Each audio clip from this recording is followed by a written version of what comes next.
É possível falar com os mortos? Não, os vivos não podem falar com os mortos. A pessoa, quando morre, imediatamente vai para o gozo eterno com Deus, ou recebe o juízo.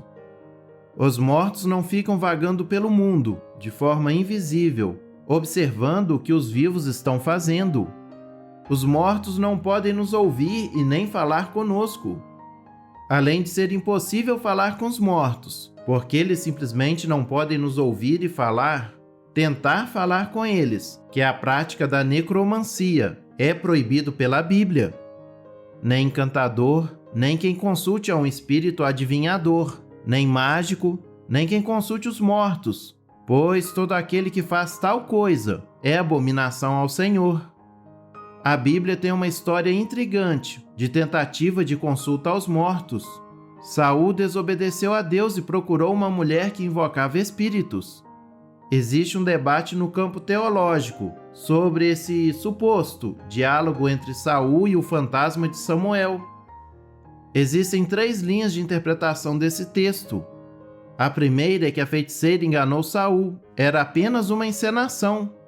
Provavelmente ela sabia que Deus havia rejeitado a Saul e que os feitos de Davi o habilitavam para ser o próximo rei. A segunda é que Saul conversou com demônios, achando que estava falando com Samuel.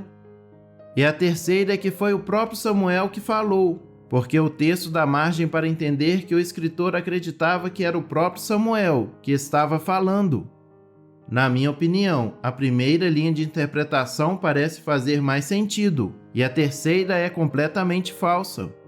Embora esse texto levante algumas questões sobre a sua interpretação, a lição dessa história é que não devemos consultar os mortos, pois isso é um pecado grave. Vejam esses versículos.